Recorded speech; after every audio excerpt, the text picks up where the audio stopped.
Okay, so welcome to the week 3 GoTo session. We do actually have a lot to cover in this session. This is a pretty important session. I'm not going to blame people for not attending, only because I sent out the registration link kind of late. It's a little bit difficult to explain, but I'm teaching a number of classes this month, and I've had to be sort of creative with the times in which we meet. But maybe that's part of the reason. But we do have a lot to cover, so here's what we're going to discuss. First, I want to go over the peer review activity for this week. This is basically the main activity for the week. And then I do want to get into the actual PSA itself, because we've been working on topics and writing an essay that explores the topic, but we haven't talked yet about the form that your public service announcement will take. And I'll continue with some comments about that final project, giving an overview of what you need to do. And then I'll leave things open for the question and answer period. Okay, so let's talk about peer review. First, let's bring up our activity board. Okay, so we know the essay is due tonight, right? So if I look, okay, 9 people have handed it in. That's a pretty good sign. That's kind of close to half. Hopefully everybody else will get it turned in by midnight tonight. I don't mean to put people on the spot. Well, actually, I can find out real quickly by just going into the activity. Let's see if James and Emma, the 2 people who are present, handed things in. Okay, so James is still working. And how did I miss Emma's name? Okay, and Emma still has to hand hers in as well. So hopefully you two are coming along okay with that. Actually, that's not something I considered. Maybe people are working on their essays right now instead of attending the session, which would actually make a lot of sense. And for once, that would actually be a pretty good reason not to attend and watch the session after the fact. Okay, so things need to be handed in by tonight, so you'll upload your essay, but you won't just upload it. You'll also go to the 3.5 activity, the peer review discussion board, and post your essay there. So if I go into this activity, you can see that 5 people have already jumped in. So Stephen, Chelsea, Zachary, Marvin, Michael have already posted their essays. You can do what they've done, provide a link to your document. That's cool. If you just want to copy and paste your essay, the text of it, into the post, that's fine as well. But basically, the essay has to be available for other students to read. Okay, because peer review is a pretty big activity for this week. So I want to get into the nature of peer review. Emma asks, how many resources do you need from the library? You need at least one. Okay, I know that some people find great things through the Full Sail Library databases, some people don't. But at least one comes from there, so I know that you found at least one credible source and you know how to use the library. But other sources can come from online. You should be using your DGL skills that you learned way back when to make sure that you're citing credible online sources. Yeah, but the stuff can come from online. And there are lots of credible things online too, by the way. Like, I mean, people find articles in Rolling Stone or the New York Times or the Washington Post. So not everything online is junk, and I recognize that. So there's lots of good stuff out there. Okay, but let's talk about peer review. Okay, because in essence, you're going to post your paper to the board, and then you're going to respond to at least one student's paper. Okay, there are some guiding questions on the assignment sheet. I'm not going to bring up the assignment sheet this time because we have too much to go through. But in the assignment sheet, you have sort of these guiding questions to help you consider what you should cover if you're not sure. James mentions Games Radar. Yeah, gaming sites like Games Radar, IGN, GameSpot. Right, there are lots of like pretty reputable sites out there that exist. You know, sites that are owned and controlled and actually have editors and people who've worked in the field and people who have backgrounds, and if not journalism, then people who have college degrees and strong writing skills. It's not some 13-year-old in his garage just writing a blog on video games. But yeah, the essence of peer review is you're going to respond to at least one other classmate's essay in depth, and if you're not sure what to concentrate on or what to go over, there are these guiding questions on the assignment sheet for that activity. So if you kind of try to, if not literally answer those questions, at least use those questions to sort of help you develop your feedback. That's the goal here. But let's talk about peer review in the general sense. For the 2 people in this room, have you done peer review before, like back in high school, or maybe you took a college level English class at some point in a community college or a 4-year university? If you've done this thing called peer review, Often it's done in class. The teacher puts you in groups, you exchange papers, etc. Right, and you give each other feedback. It's a pretty common activity, and it has its positives and negatives. But based on your experiences, my first question for you is, uh, in general, what do you expect from your classmates? For example, what kind of feedback is not helpful? What kind of feedback makes you look like the woman in this picture with the classic face palm gesture? Like, what kinds of things do you not like to see when you get feedback from another person regarding your writing? Any ideas?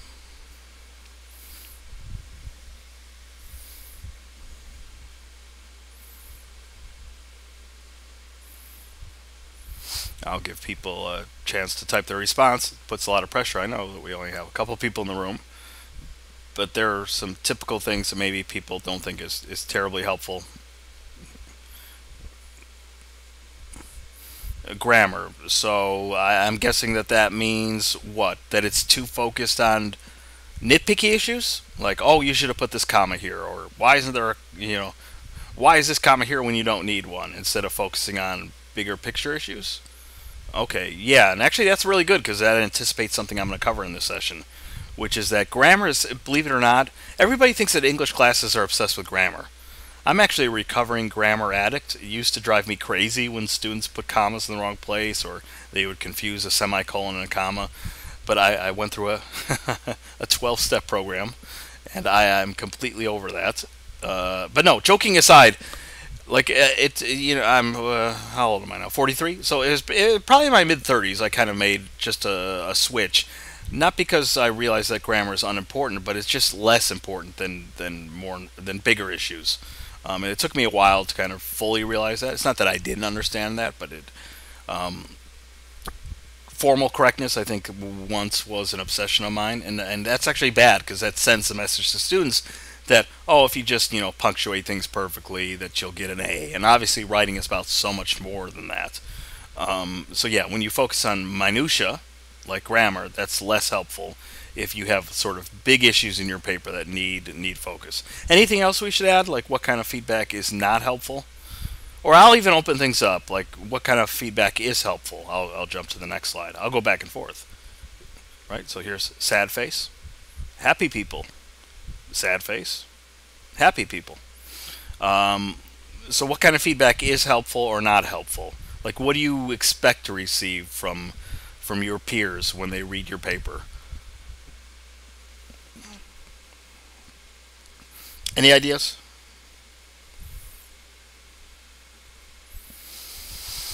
Okay, Daniel's just entered the room. Daniel, we're talking about peer review, feedback. James has got his hand up. Oh, now it's down. I got excited there. I thought someone was going to speak out loud during one of the sessions for once. Okay, let's try this again. James, I'm going to try to unmute you. Okay, go ahead, sir.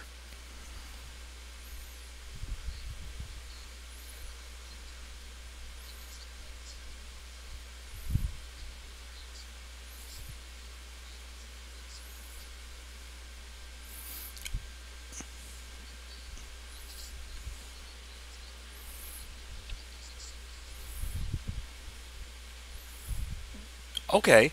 No, that's a great point.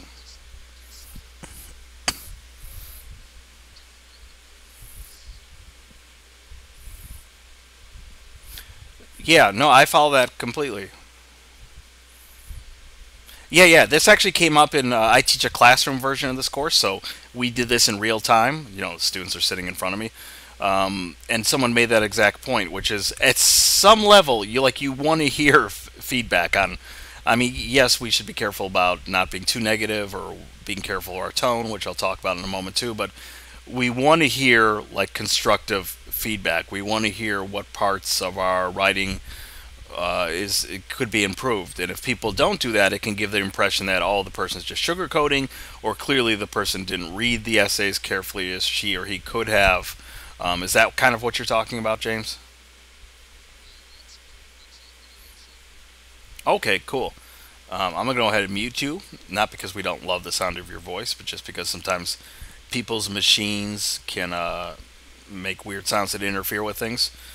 Um, yeah, that came up in my classroom meeting today, right? That people don't like it when you're entirely negative, but people don't like it too when you're just sugarcoating or saying, "Oh, great job, I like this, I like that." But like you as the writer know that there are issues. Like you have questions, you have things that you have concerns about, and one of the great things is that other people can confirm those concerns. Um, I've been in lots of these sorts of sessions. My background is in creative writing, and workshops are sort of the core activity in whether my area is fiction, but whether you're in a fiction workshop or a poetry workshop where people read each other's work and give feedback. Like it's awesome to hear feedback in general, but it's super awesome when you hear feedback that echoes something that you are already feeling. So it can work as confirmation about what you need to work on, or it can just be an issue that you hadn't thought of. But when you think about it, you're like, wow, that's spot on. Thanks for saying that. Emma said something about need to say it in a nice way. Yeah, I'm going to talk about more about that in a second because I actually do believe in that, even though some people don't like, or there are some tough guys and gals who are like, give it to me straight, or just I can take it. But I'll talk in a moment about how, in general, I think we can find polite ways to sort of, but we don't want to, as James kind of said, we don't want to be so polite that we're not making any sort of um, constructive feedback suggestions at all. That's almost being too nice. So nice that it's almost insincere. I think that's kind of James' point. Okay, so we've hit on a couple target ones, right? When people focus on minutia like grammar instead of big picture issues, when people are just too afraid or too tentative to give you that feedback that you need. Other things that students often say is lack of specificity, right? So they'll say, "Oh, this is awesome," but they won't specifically highlight what's working well. Or they'll make a suggestion in terms of like, "Oh, toward the end, I started to lose interest," but they won't specify why they started to lose interest. Or I wasn't really convinced by paragraph 3, but they stop there and don't explain what it was about paragraph 3. And this is like my maybe biggest piece of advice I can give, although I have some tips to provide after this slide. Just put yourself out there, okay? We're big boys and girls.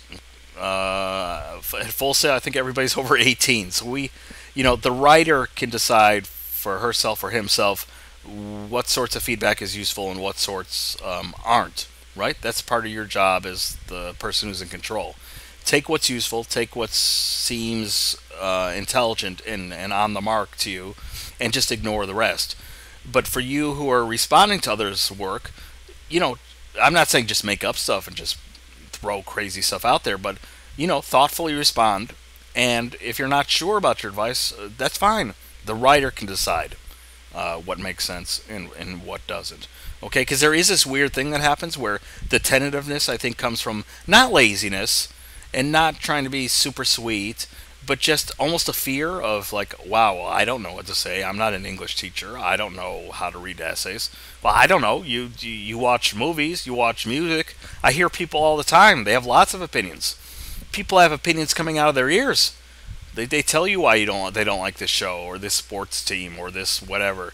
But for some reason, in academic situations, they clam up. They suddenly the opinions kind of stop short.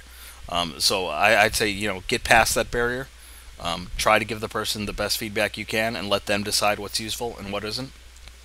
So I think those are the biggest, like lack of specificity, a kind of fear not to give constructive feedback, and yeah, concentrating on minutia. So here, I like to think of feedback in terms of two broad categories. So we have higher order concerns on the left here, which is like the big picture stuff, thesis, content, organization. And on the right, we have what I call lower order concerns. So the small stuff, grammar, sentence structure, proofreading, style. Students love to stay over here on the right because I think there's something comforting about this. If you spot a spelling error, like, oh, no, that's not how you spell weather. If you're talking about climate, it's W-E-A-T-H-E-R, but you mean W-H-E-T-H-E-R. Okay, fine. I'm not saying you can't concentrate on this smaller stuff at all, but this is, I think, our lesser goal. Okay? Plus, keep in mind, this isn't like a traditional English class where, for example, you write a paper, get feedback, turn it in again as a revision and receive a grade. Like, you're done. After you hand in your paper tonight, the essay portion is over. We move on to the next step, which is the actual PSA. So if this is not going to be an essay handed in again, well, then this stuff on the right isn't that important. I mean, it's a little bit important. You don't want the person creating a PSA that's filled with errors. But, why should a person focus on fixing individual sentences when those sentences probably won't appear in their actual PSA? So it's more important to stay around here, okay?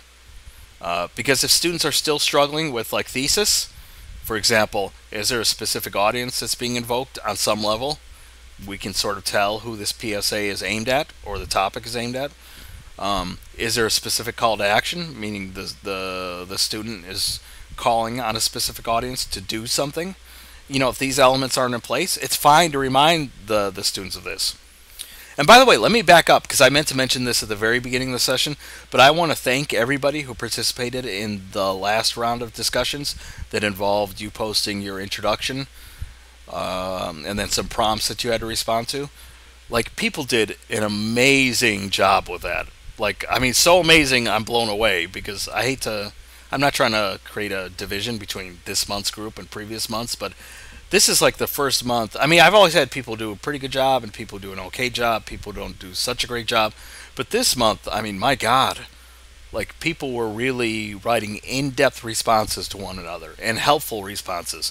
Some that were so helpful that it was like almost having like a second, a third, a fourth teacher on board.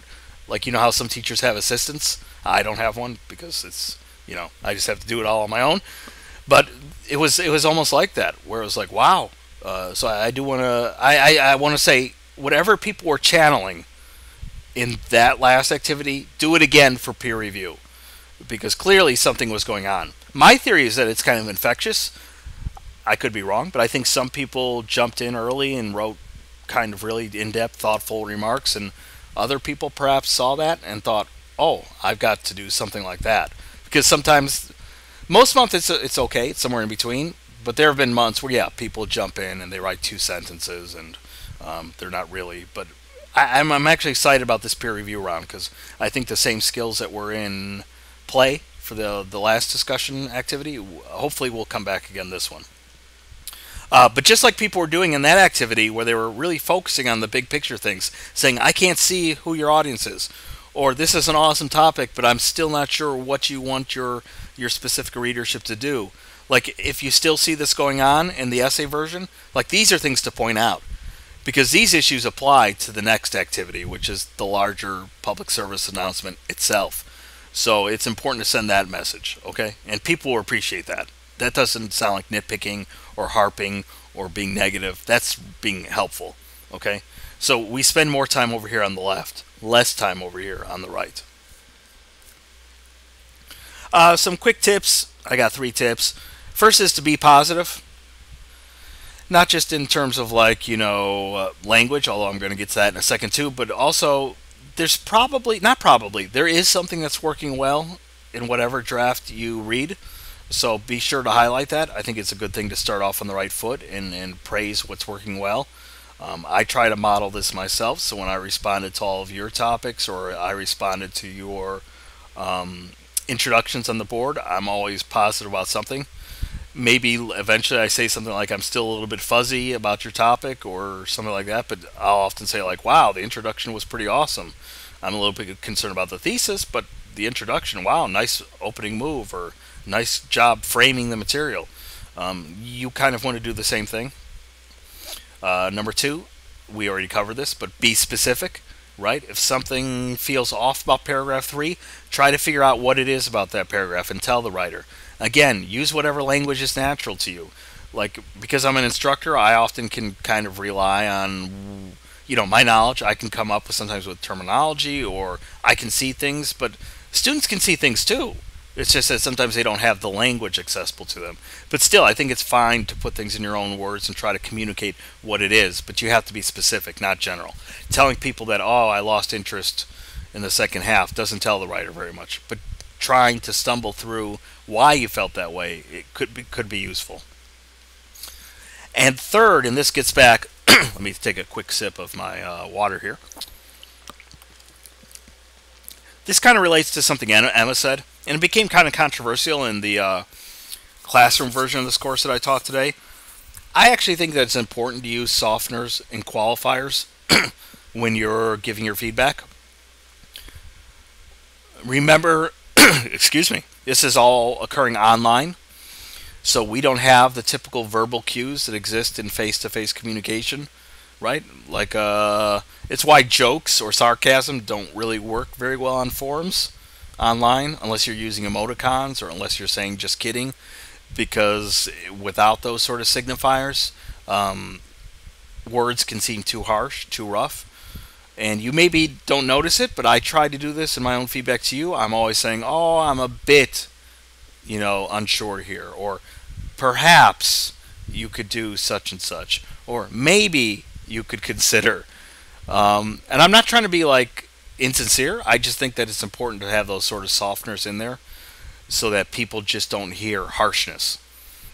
Because even though you may not intend to come across mean or harsh, people can misread your words. If you just jump in with, "Wow, that's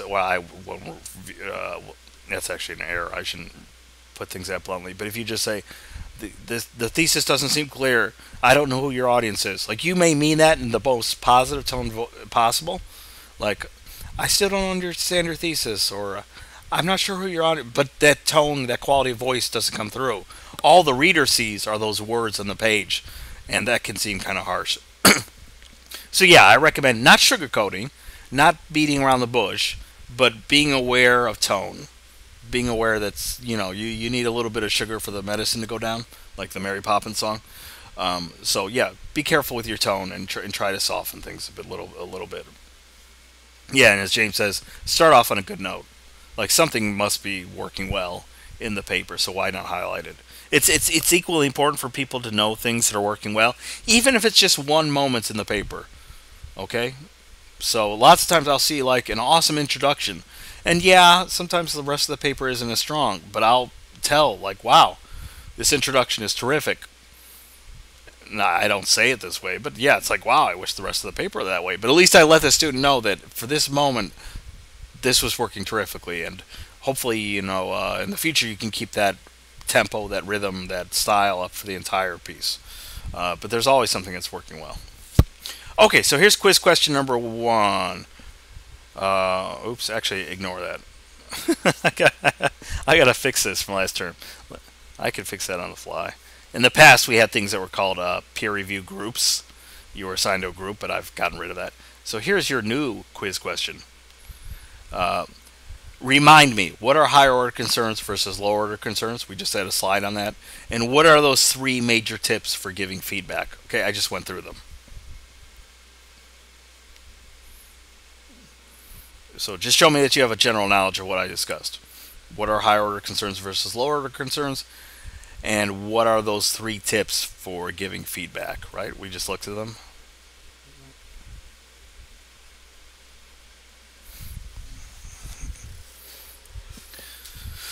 Emma says she can't hear me. Can people still hear me? Okay, I can't remember. I give so many GoTo sessions every week. I can't remember this happened in this class or the GGL class, but like there were some audio problems that I could not figure out. I just hope they're not surfacing again during this session. Okay, so let's continue on. Let's switch gears to the final project, your actual PSA. Okay, and here's a billboard. Just to remind you that PSAs are actually all around us, even if we don't think that they are. Oops. Okay, so here's a billboard. Hug, don't slug. There's no excuse for domestic violence. Right? I mean, it's more basic than what you're going to do for this assignment, but it's got a clear call to action. Hug, don't slug. Okay? And there's a clear topic, domestic violence. I don't know if it meets all the criteria for this class, but it meets a lot of them. So at the most general level, here's an example of a public service announcement. Now, for this course, you have lots of different options. There's a song or jingle option. There's an audio PSA option. There's a comic option. There's a film option.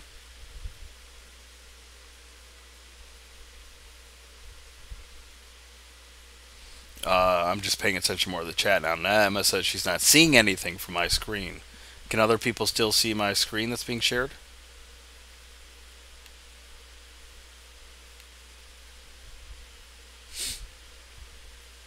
Okay. How about now?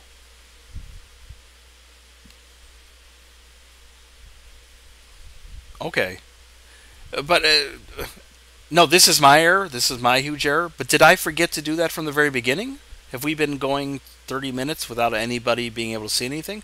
Or did this just happen recently?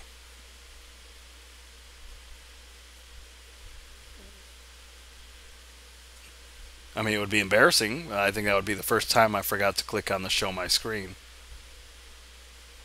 Oh gosh, well I'm so embarrassed. That's terrible.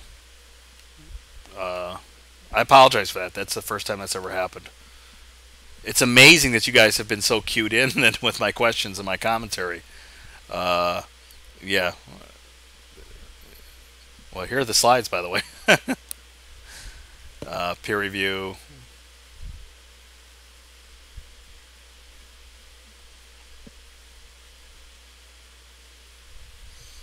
Oh, this could be like the worst recording ever for the people who have to watch this after the fact. I feel so sorry for those people. Okay, so there are my 3 feedback tips. I'll linger on this screen for just a second because I suddenly realized that if I didn't have this slide up, uh, it probably didn't make any sense to anybody. So if people need to take a screenshot or if they want to linger on the screen, um, and the weird thing, I was waving my cursor around trying to stress certain things, and yeah, my bad. I apologize. I just wish someone had alerted it to me sooner.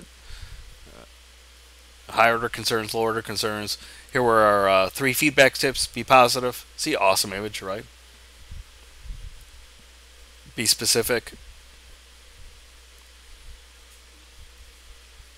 Use softeners or qualifiers. And there's a quiz question.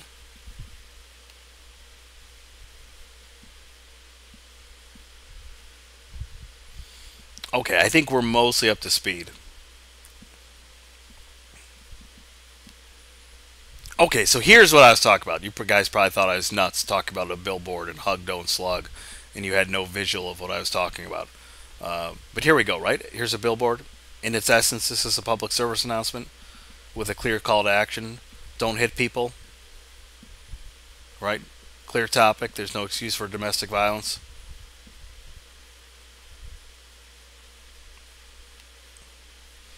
And now we'll get into the PSA itself. Okay, so you have different options. Okay, a song jingle option, an audio PSA, a comic PSA, a film. And let me switch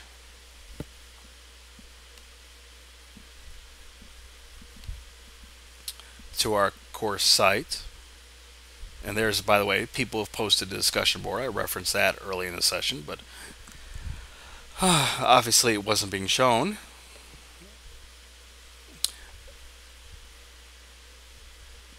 But let's see, where did I put it for your class? You know what? I'm going to switch real quickly.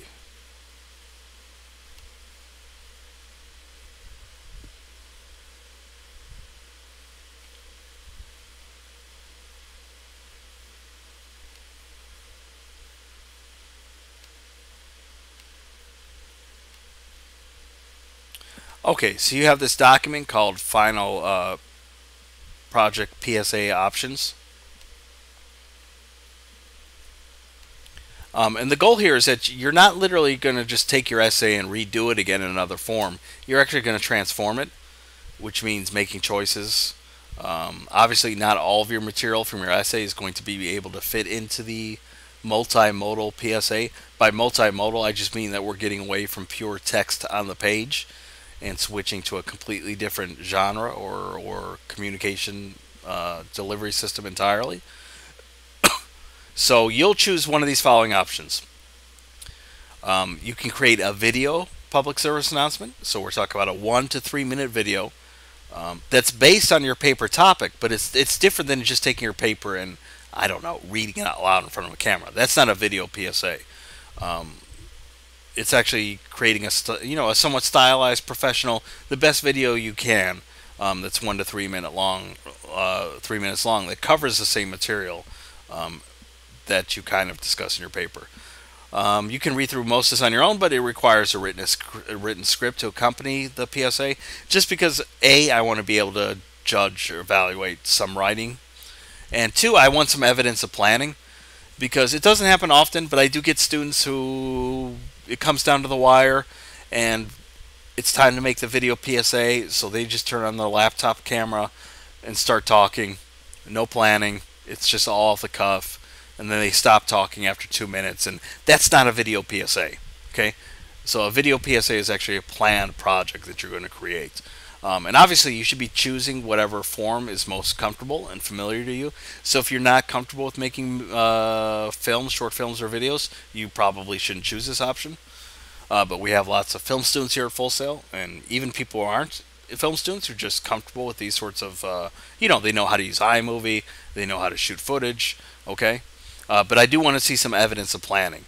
And it should include other elements like music, sound effects, voiceover, things to enhance your video. So there's one option. Another one is the audio option. I think this is like the most low-tech option. So if you're someone who's sort of frightened by making a film, or we'll get into the other options in just a second, the audio PSA is a good choice because most people have the basic skills to record a piece of audio and add basic elements to it, like background music or sound effects. Okay, and if you don't know how to do it, it's not terribly difficult. But it's similar, 1 to 3 minute audio PSA. It also requires a written script. Again, I want to be able to judge your writing, and I also want to see some evidence of planning, because again, with the audio, there's some people who just turn on the mic, start speaking, stop after a minute, hand it in, and call that an audio PSA. I think the best way to think of the audio PSA is to think in terms of like, radio is dying, but there was a time where PSAs on the radio were pretty common. Or you can think about it in terms of like a podcast. So if you think about it kind of as a radio-ish type thing, so I've had people who, they find a friend, a girlfriend, a boyfriend, a spouse to play the role of someone else, or they do it on their own, but they sort of recreate a kind of radio type environment. High professionalism. It's scripted. I mean, maybe they'll play off the script a little bit, but they do have a script that they're working from. But for those 1 to 3 minutes of that sort of radio-esque program, they're delivering a clear and focused public service announcement. The third option is to use a comic, create a comic. You can hand draw the comic, or you can use different online tools. I will say that I think that I won't say that I judge the two of them differently, but I do understand there's a difference between someone who hand draws a comic and scans it into their computer and uses Photoshop to finish it and make it look nice, and someone who uses a program, and I'll give examples of those in a later slide. Programs like Bitstrips.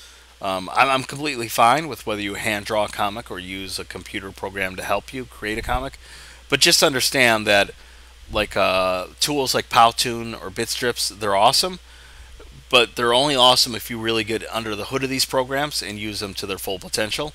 If not, you can create some really sort of, I don't mean to sound mean, but sort of kind of lazy looking comics that aren't that impressive. So keep that in mind. I've seen some awesome comics come in using Bitstrips or Powtoon, or GoAnimate.com is another one.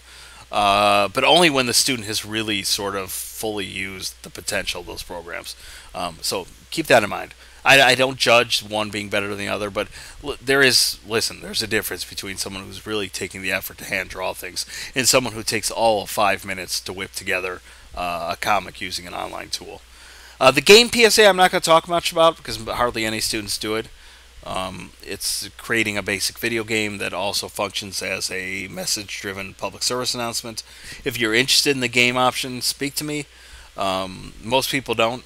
It requires not knowledge of coding so much, but yeah, James mentioned RPG Maker. Yeah, James, if you're into it, I'm not against it at all. It's just that I don't know. Maybe I'm jaded. I got a couple games in the past, and they just weren't very good. In one, I was controlling some character in a castle and taking him outside and fighting monsters, but like the PSA quality of it wasn't really coming through. So I think it's difficult and challenging, but it is an option. For the music people, mostly, you have a song and jingle option where you can compose a 2 to 5 minute original song. This option requires written lyrics. The lyrics are nice because I can follow along. The lyrics are also nice because if your lyrics aren't very clear, I can make sense out of them. Um, and lastly, yeah, I need a piece of writing to judge on some level. By the way, for the comic option, I don't need a script because whatever word elements exist are going to be in the comic itself. The song jingle is pretty self explanatory. I will say, as one major piece of advice, that the song needs to be like 100% literal. Okay, this is not your time to show off that you're this generation's Bob Dylan. It's not your chance to show off how you're this amazing, subtle, lyrical poet. No, it's your chance to be 100% literal. And actually, for all these options, the video, the audio, the comic, I have something that I call the stranger test. And that means that I should be able to pull just anybody off the street, right? Accost any person without getting arrested. Show them your PSA, and they should be like 100% clear what your message is and what you want your audience to do. It can be an issue with any of these forms, but for some reason with the song and jingle, I think it's because songwriters don't naturally sit down and decide to write a song about a topic in 100% concrete fashion, that it sort of leads them down the path of being too subtle. But subtlety is not needed here. I always give the example of, you all know Kanye West. He has this song, Diamonds I can't remember where from. Diamonds from Sierra Leone, which is on his album Late Registration. It's a great song. It's not a PSA, but it almost could function as one because it's about the diamond industry and the problems within that industry. Like, there's no confusion when you listen to that song. You know what it's about, right? And so the same thing is kind of occurring here. So with the song or with whatever form you choose, like, it should be pretty obvious the message that you're trying to communicate. When you watch those incredibly sad Sarah McLachlan commercials, when you watch, I don't know, commercials from Smokey the Bear, like, there is zero confusion about what you're watching and why you're watching it. The same thing applies to your public service announcements. And finally, if none of these options sound hot to you, you can sort of pitch your own idea. Not too many students take advantage of this, but sometimes they do. So some students will want to work on an infographic. This, by the way, this document itself is kind of like an infographic.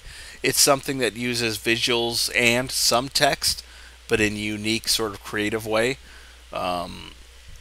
So it's not really a comic, but it is a document that uses both visual and text in an innovative, eye-pleasing way.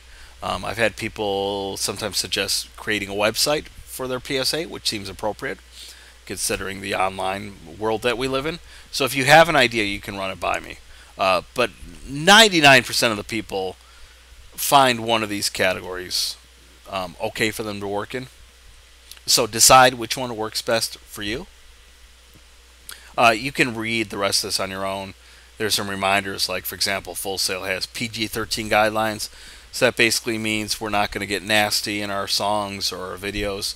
Plus, for the most part, given your topics, it's probably not appropriate in terms of audience for why your PSA would head into that territory. And it's got other details. So, you know, if you're creating music, you're expected to write and produce the project yourself. Not just music, but anything. Okay, you're allowed to have friends participate. So if you need someone to play your buddy as part of the audio podcast, that's fine.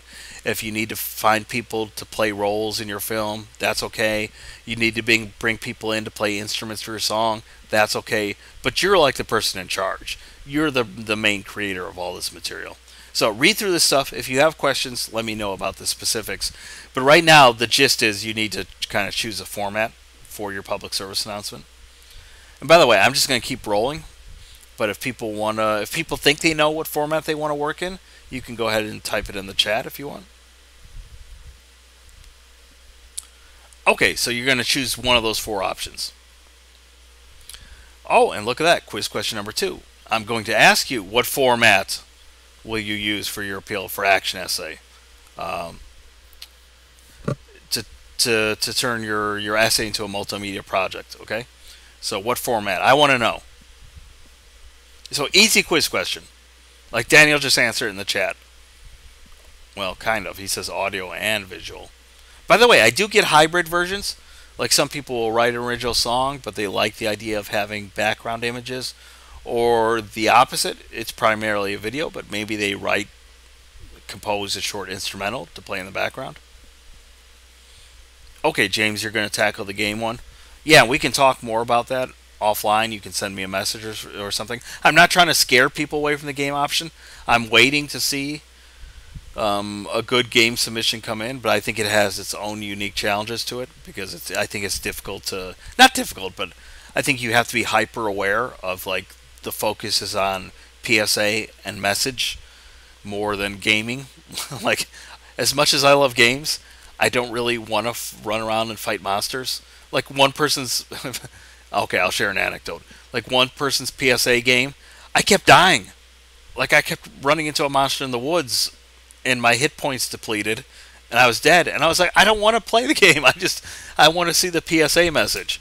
So I think that's really important with games.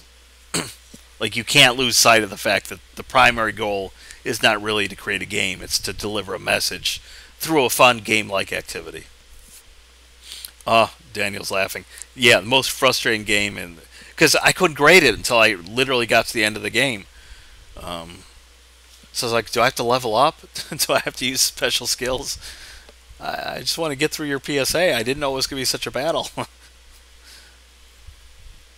Okay, let's keep going. Just a quick reminder, those fancy Greek words that we learned in week 1, I don't care if you ever remember them when this class is over. But just remember in general that we have these different appeals: emotion, right? Logic, building trust or authority, that those apply here as well. And that you should think about them pretty concretely. Some people can do it intuitively, and that's fine. But like there are different ways to move your audience, and especially since we're dealing with visual forms and audio forms, comics, like it's just ripe for those different things to play a role, and a combination of them. So don't forget about that. And that would be my other piece of advice, which is, again, really put yourself in the shoes of your audience and who you're trying to reach. I did mention that it needs to pass the stranger test, and that's true. Like anybody off the street should be able to understand your message, but at the same time, you are also trying to reach a specific demographic. I mean, those Sarah McLachlan sad animal commercials, you could make the argument that they're for everyone, but they're probably trying to reach a specific audience that's sympathetic to that cause, and they're going to pull out every move they can to reach that audience. So you're going to do the same thing, using emotion, using logic, using trust and authority. Okay, so here's quiz question number 2. Oops. I think I went the wrong way in my presentation. Quiz question number 3, excuse me. How will your chosen format appeal to your audience? Okay, so it seems like it's a vague question, but it's really asking you to consider sort of big picture ideas. You've chosen a format: video, audio, comic, what have you. How do you think that format is really going to reach your audience? And I want specifics, like you don't have to have it figured out right this second, but what do you anticipate that the video form will be able to do in order to reach your audience? And what do you think you'll do making that video to exploit that specific format? Same with the song, same with the comic, okay?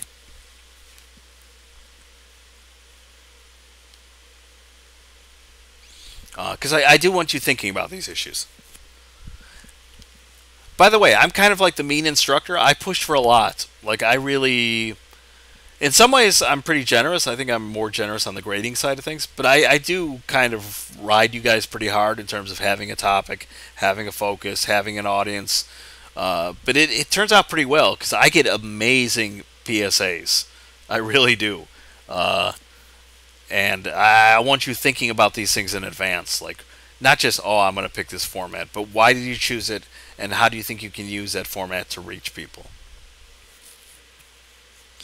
Okay, James has said something interesting. I want the player to experience the effects of video game addiction. Okay. So in your quiz question, I kind of I don't need it spelled out, but yeah, I'd like to hear more about that. That sounds interesting. Okay, and we're walking. We're walking. Um, some tools you can use to help you create your PSA. You should be creating most of the things on your own. So if you're a film student, don't be shy. Head out there and take footage. Um, if you're a songwriter, come up with a song or come up with your own beat.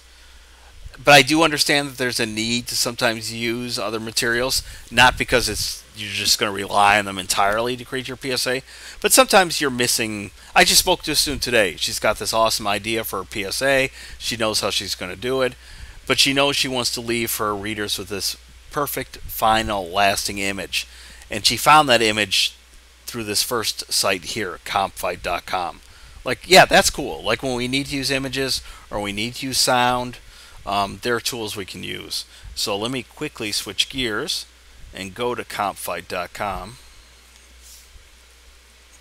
Compfight.com is a Flickr search tool. We use it a lot at Full Sail because it produces results that are allowable. So you're not just heading into Google to find whatever you want and throw it in your presentation. Um, it's stuff that you're allowed to use. So, for example, here's Compfight, and I'm just for this session, I'm going to make something up. Puppies, right? Because who doesn't like puppies?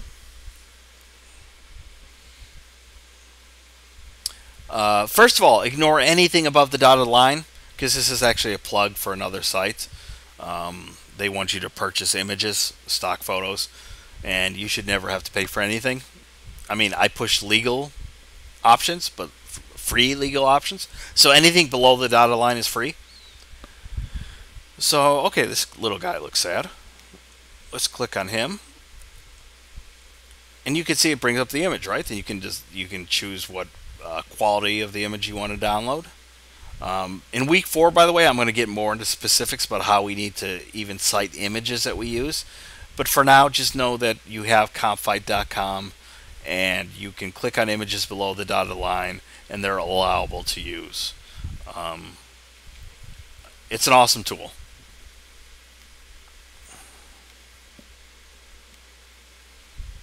The second option is Westar.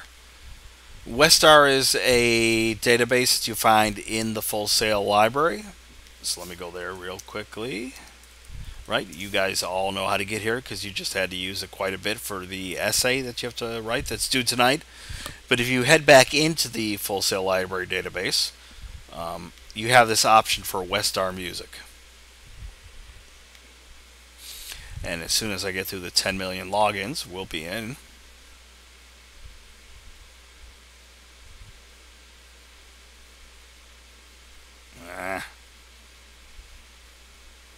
Okay, library, research databases. So if we scroll down, we have Westar Music. This isn't just for people who need to find beats. This is for anybody who wants to add music elements to their film, to their audio podcast, or whatever. By the way, let me go back for a second. You have this. Full Sail gives you a login, right? Username and password. Mine's already entered, so I don't need to do that again. What's cool about this is that normally the music here would cost you anywhere from $30 to $60, but as a Full Sail student, you get it for free. So you get all these categories, right? Everything from retro TV to world fusion to military music. I am just going to click on dance and techno because you can just sort of tell by who I am that I am a dance and techno fiend. By the way, if I seem a little bit disjointed, like I didn't put up my screen for the first half hour of this presentation, it's because I'm working on low energy because I'm still coming down from the natural high that was the Demi Lovato concert last night in Orlando. So I'm not making excuses, but I think if you're witness to that sort of awesomeness, that you're allowed to make a few mistakes. Also on the bill was Becky G,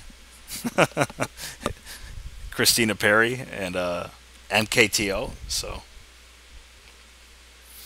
Nothing like seeing a concert where you're surrounded by 12-year-old girls accompanied by their parents. That was interesting. Okay, so we're in dance and techno, and you could just, they have different things like dance, positive spin, dance, techno, soul. So if we go into one of these categories, dance, positive spin, you'll see that it's considered like an album, so you have separate tracks. And you just need to complete the checkout process like you're purchasing it, but because you're a full sale student, you'll get it for free, and then it will download to your computer, and then you can edit that file as need be. um, I think a lot of you don't have your MacBooks yet. If you have MacBook, you have programs like GarageBand, iMovie that already come with music files loaded into them. I would think that most PC programs also do. Most programs give you some essential sort of music tracks included. So if you're creating a film, you can just choose, a generic background music or for your audio podcast. But if you're more ambitious, or if you're using a program that doesn't have a built-in sound bank of music playing in the background, Westar is really cool. It can also help people who are working on an original song, because you can, if you're into sampling, if you're into that sort of thing, you can use these things legally, because as a full sale student you have access to them, and that's what they're here for. So that's a really cool tool. Something that you would normally have to pay for. I don't know if you can see the prices because it's pretty small maybe on your end, but you can see they range from $30 up to $60. So that's pretty cool. Lots of perks being a student.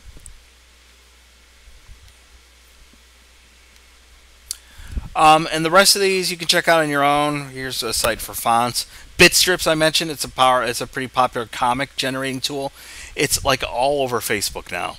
Have you seen your friends post like individual comic panels? It might be something simple as, Jennifer's feeling sad today, and it's accompanied by like a sort of goofy looking comic. Usually those are created using Bitstrips. Powtoon is pretty awesome. Technically, it's presentation software, like in the mode of PowerPoint or Keynote, but it's interactive and it moves the way that almost a movie does. So it actually functions really well for telling a story, because it's not just static slides like I'm giving you now in this session. It's actually more dynamic than that. So Powtoons is a really kind of creative way to sort of create a comic slash video. And lastly, GoAnimate.com, which I've misspelled. You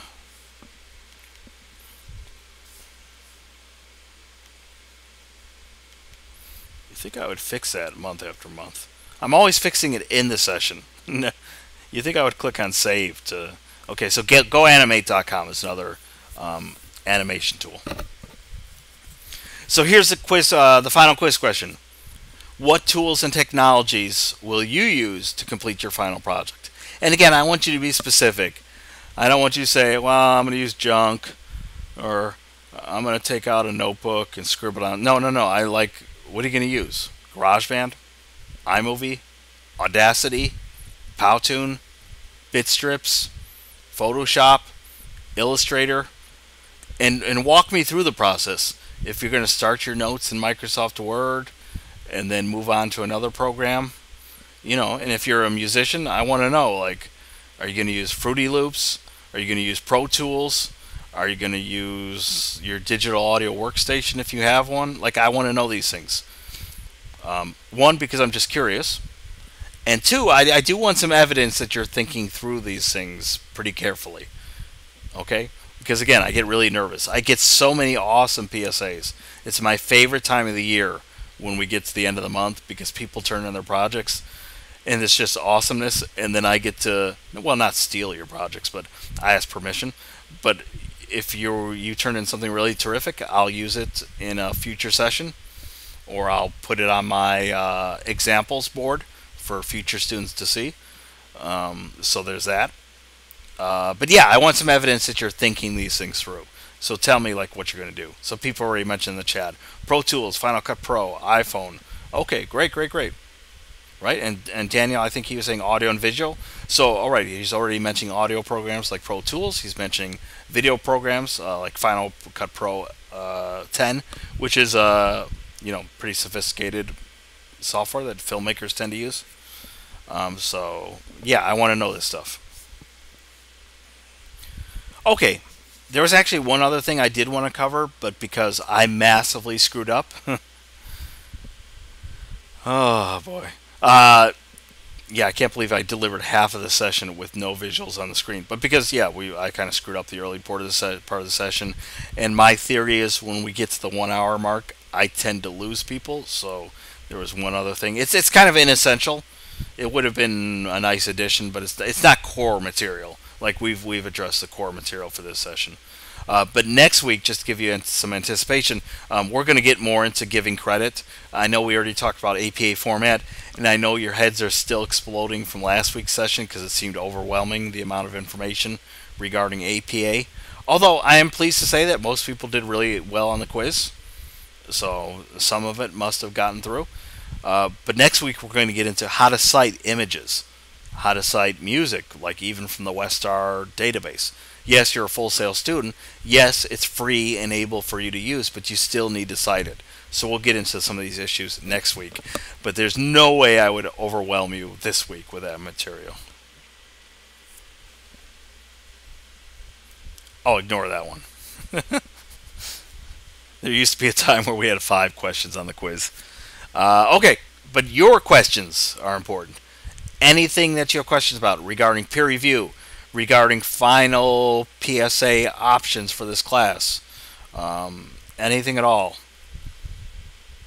If you want to ask me what my favorite Demi Lovato song was from last night, any questions, anything under the sun, now is the time to ask it. Oh, and by the way, it's good. The good news is, okay, so this week is peer review, but last week is pretty much free. Like there's one final go-to session and quiz, but otherwise you're given the final week pretty much entirely on your own just to work on this PSA.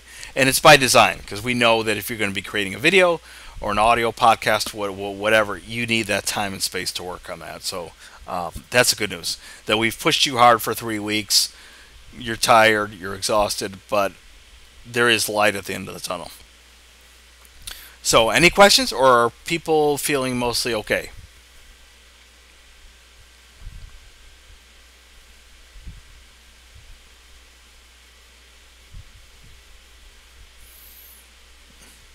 Yes, no, maybe so.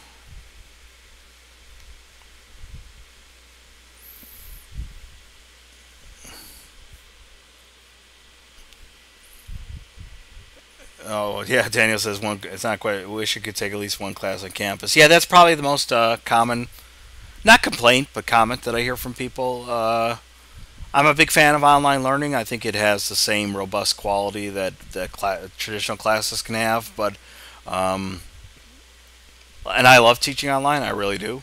I think it's a lot of fun. Um, but yeah, I think there's also positives to, especially for people who just prefer to learn in that way. I think some people thrive online, and I think some people get frustrated because they really want that teacher in front of the classroom. And it's kind of weird because right now I'm doing both.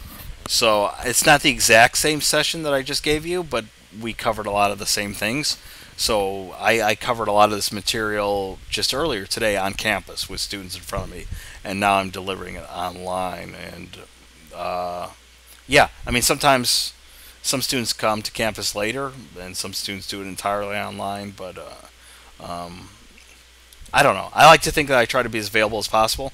Like I am lightning fast. Well, I shouldn't brag, but I'm pretty fast in getting back to you guys with questions.